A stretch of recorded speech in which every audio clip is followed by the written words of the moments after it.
साथ संगत जी, प्यार से कहना ध्यान निरंकार जी। आज वर्चुअल रूप में जो सभी आनंद ले रहे हैं इस समागम का, और सभी को जो थीम भी पता है, विश्वास, भक्ति और आनंद की है, तो ये विश्वास क्या है, ये भक्ति क्या है, और जीवन में भक्ति करते हुए ये आनंद की अवस्था को कैसे प्राप्त किया जा सकता है। तो ये एक जर्नी, एक रास्ता अगर हम देखें कि एक इंसान के जीवन में ये कैसे पड़ाव हैं, तो सबसे पहले तो हम अगर देखें तो ये विश्वास कैसे आ सकता है। विश्वास तो उस चीज़ पर भी होता है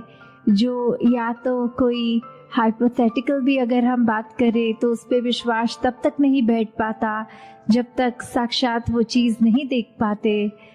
तो उसी तरह ये जो ब्रह्म ज्ञान है, तो ब्रह्म ज्ञान के ही जीवन में आने से ये विश्वास आना इस प्रभु परमात्मा पे, और ये भक्तिमय जीवन की यात्रा आनंद से जिए जाती है। जिस तरह एक हम उदाहरण भी देखें अगर,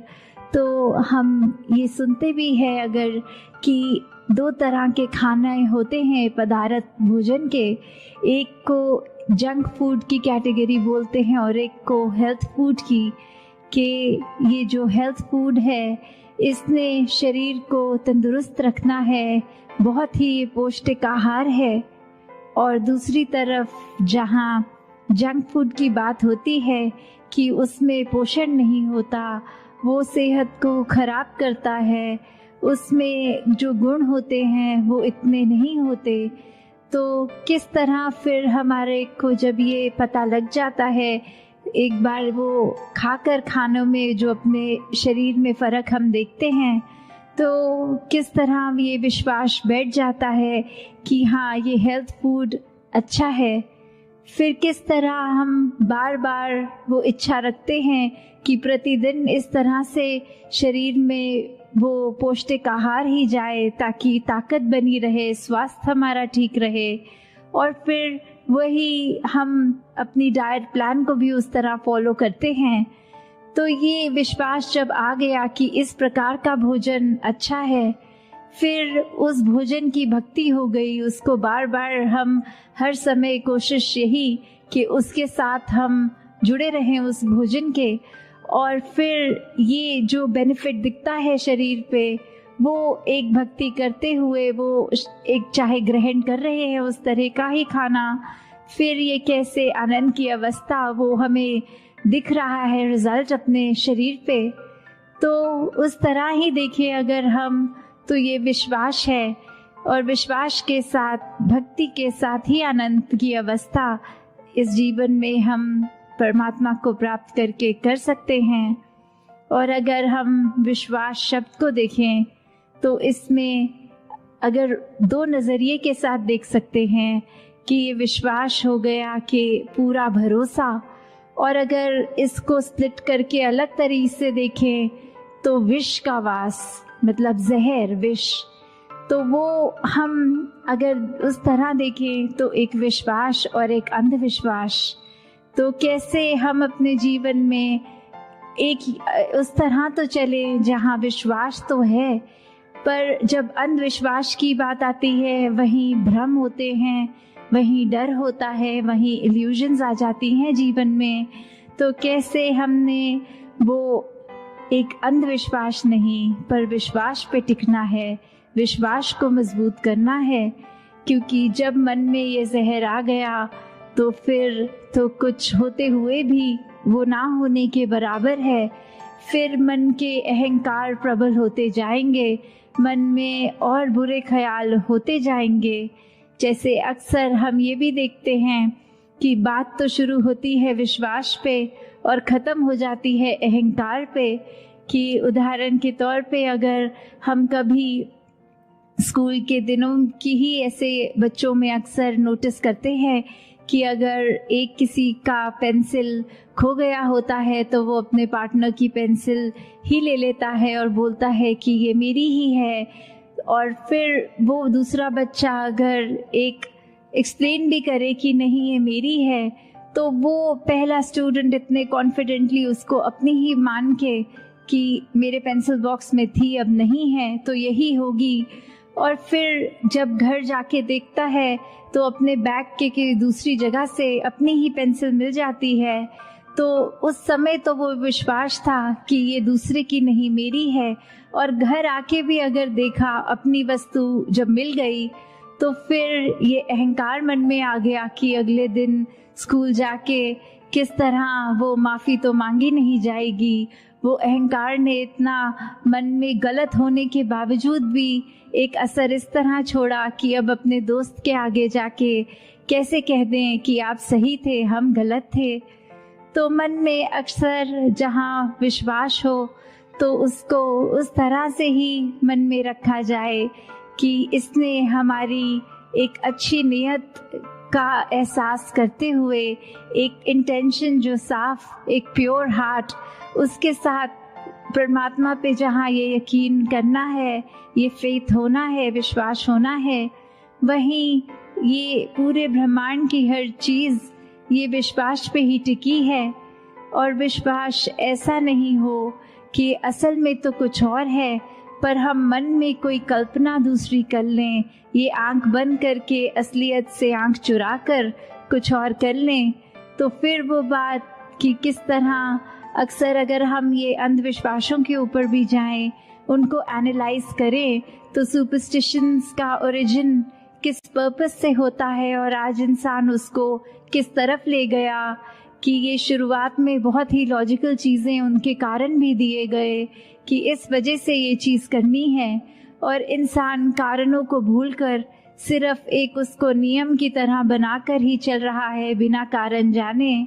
और ऐसे ही हमारे जीवन में भी फिर बहुत वो पड़ाव आते हैं जहाँ किसी चीज़ का करने का उद्देश्य पता नहीं, उसको करने चलते हैं, मन में विश्वास भी रखते हैं, और कब वो विश्वास फिर एक नेगेटिव तरह से हमारे ऊपर ही हावी हो जाता है। तो विश्वास जब आए इस परमात्मा पे तो भक्ति है। तो ये भक्ति भी अब क्या है, भक्ति कुछ ऐसी नहीं करनी कि पूरे ही आसपास के वातावरण, व्यक्ति या किसी और चीज़ से अपने आप को काट लेना है, कहीं अपने आप को कमरे में बंद करके अपने नेचर को सही करना है, अपनी लगन को पक्का करना है। ऐसी भक्ति अगर करेंगे तो वो तो कुछ समय तक ही हो पाएगी, पर भक्ति तो वो होनी चाहिए जो हर श्वास में होती है। और हर श्वास में भक्ति अगर है तो हमें अपनी लाइफ की एक्चुअल सिचुएशंस से भागना नहीं है, वो तो जिस प्रकार की हैं उसमें रहते हुए भक्ति करनी है। और जब ये करना आ जाता है तो आनंद भी इस जीवन में साथ ही उतर जाता है।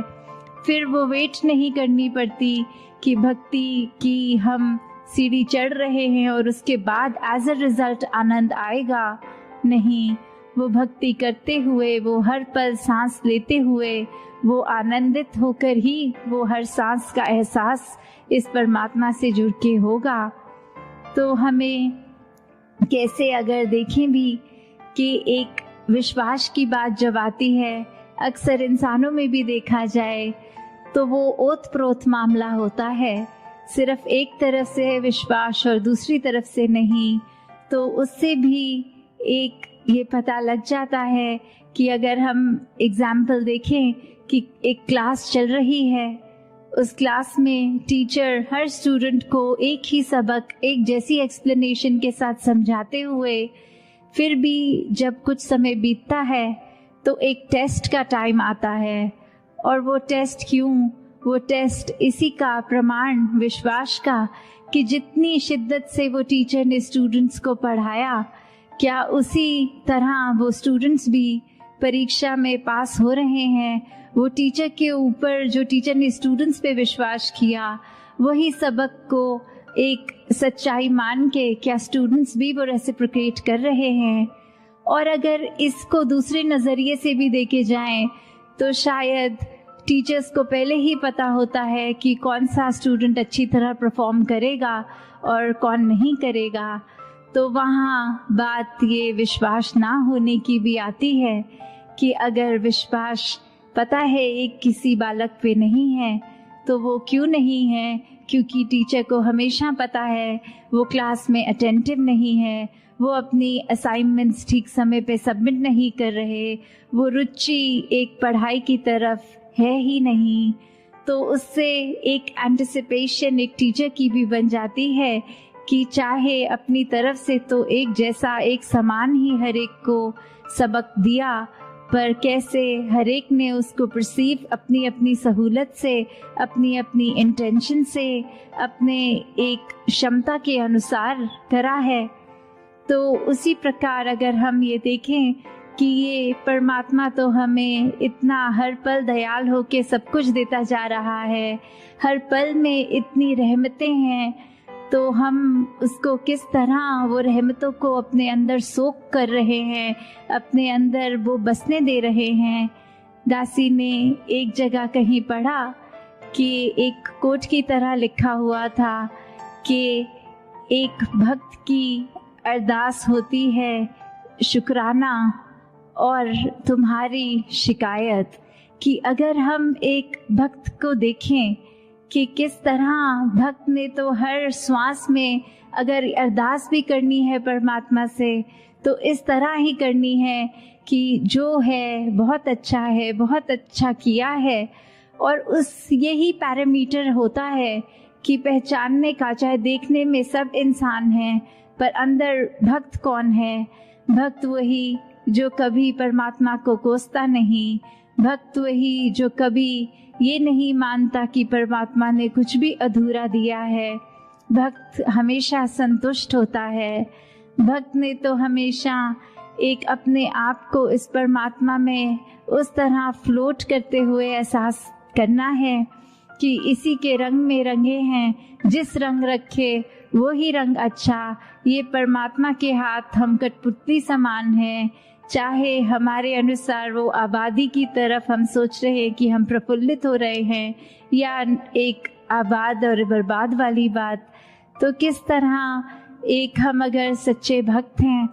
तो फिर मन में ऐसा होगा ही नहीं कि कहीं परमात्मा को हम उस नज़रिए से देखें कि कुछ एक जिस पे विश्वास टूटने वाली बात आए, क्योंकि ये विश्वास भी अगर टूट रहा है तो उसका कारण हम ही हैं।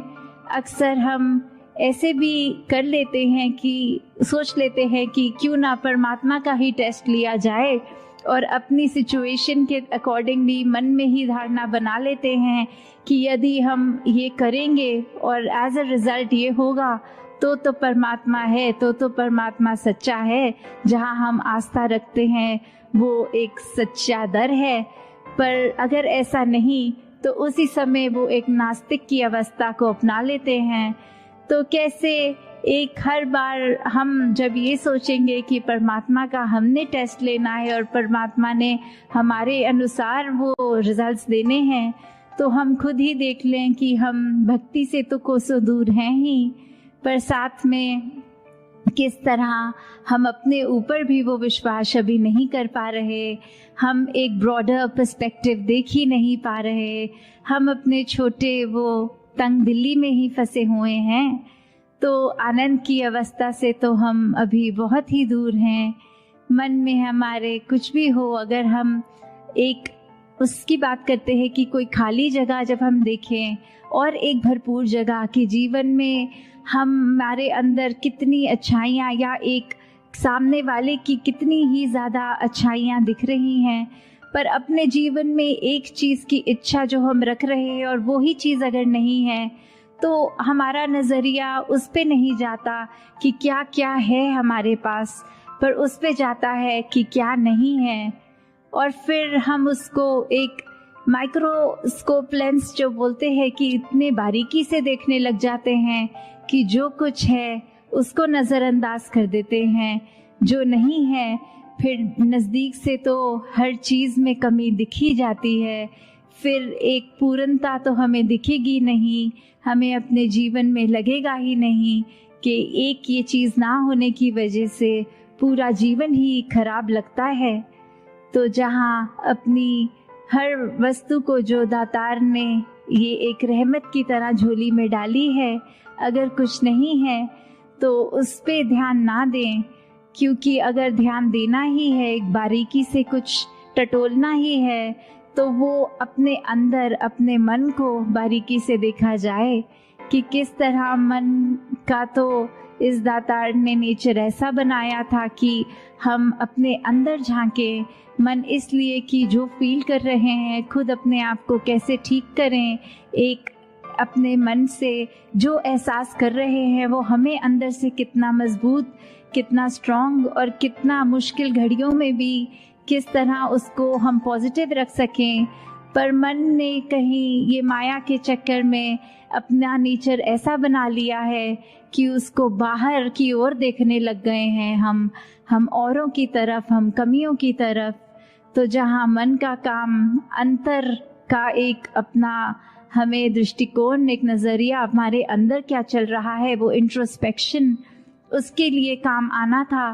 पर वो हम दूसरों के लिए नफरत, निंदा और ऐसे अनेकों एक खराब सोच देकर मन में उससे हर दिन जब उपयोग कर रहे हैं मन का, तो फिर वो एक नेगेटिविटी की ओर, एक चंचलता, एक हर तरह का हम उसमें एक दोष डालते जा रहे हैं।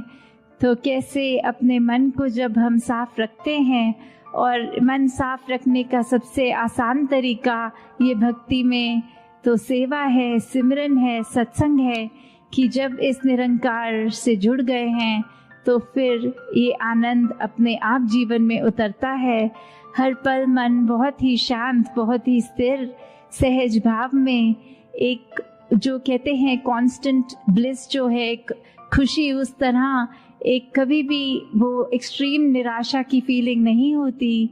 तो कैसे हमने हमेशा अपने जीवन में जहाँ हर पल कोशिश करनी है कि इस परमात्मा पे ये विश्वास हमारा पूरा रहे, वहीं साथ ही साथ कैसे भक्ति को किया जाए और वाकई ही भक्ति क्या होती है उसको उसी नज़रिए से किया जाए। भक्ति सिर्फ नकल नहीं है कि हमने देखा है पुरातन कैसे करते थे उसको एक रिपीट करना, नहीं। भक्ति हर एक की एक इंडिविजुअल जर्नी है, कैसे हमने हर दिन अपने आप को उसमें और प्रबल करना है, कैसे हमने हर एक चीज़ से जुड़े होने के बावजूद वो डिटैच्ड अटैचमेंट की अवस्था कि कुछ है तो उसका तो मज़ा उस समय लेना है, कुछ नहीं तो फिर अपने मन को उदास नहीं करना। कैसे वो इच्छाएं होनी मन में तो लाजमी है, पर वो इच्छाओं की पूर्ति ना होने से मन को फिर एक पतन की ओर ले जाना, एक मन पे बहुत बड़े बोझ बना के रखने। तो भक्ति तो फिर समर्पित होकर ही हो सकती है। जब इच्छाएं इतनी आ जाती हैं तो फिर भक्ति उस समय मजबूत नहीं रह पाती। अगर इच्छाएं पूरी ना हों तो भी अपने आप को हम एक पक्का कर लें कि इसका ना होना में भी बेहतरी ही है, तो फिर ही वाकई ही एक असल रूप में इंसान आनंद का एहसास कर सकता है। तो दातार हर एक पे कृपा करे, जो हर एक की इस समय एक अरदास भी है कि किस तरह से सत्संग रूप जो एक इतनी वास्ट हम मनाते थे समागम पे, हर कोई अपने घरों से चलकर फिजिकली गैदर होता था, और अब चाहे वर्चुअल रूप में इस तरह कर रहे हैं, पर भाव तो सबके वही, ये लगन इस निराकार से सबकी वही। और आगे के लिए अरदास कि हर कोई संतों के साक्षात दर्शन करके एक दूसरे की चरण रज लेकर उस रूप में ही ये समागम का त्योहार जो हर्षोल्लास का होता है, ये कैसे एक रूह का संबंध निरंकार से हर पल होता तो है, पर जब समागम पे सब आके इकट्ठे होते हैं तो फिर वो एक अंदर की जो खुशी इतनी ज़्यादा प्रफुल्लित, तो हर एक पे दातार यही कृपा करे, जहाँ हर कोई भक्ति भरा जीवन अपना एक स्ट्रॉन्ग करता जाए, वहीं फिर हर एक के लिए, संसार के लिए, सरबत का भला, वो एक अरदास कि ये ह्यूमैनिटी एक साथ आगे बढ़े, एक सेल्फिश होके अपने आप को तंग दायरे में ना रखें, अपने मन में हमेशा अच्छे ख्याल रखें। तो दातार हर एक पे कृपा करे। साथ संगत जी, प्यार से कहना, धन निरंकार जी।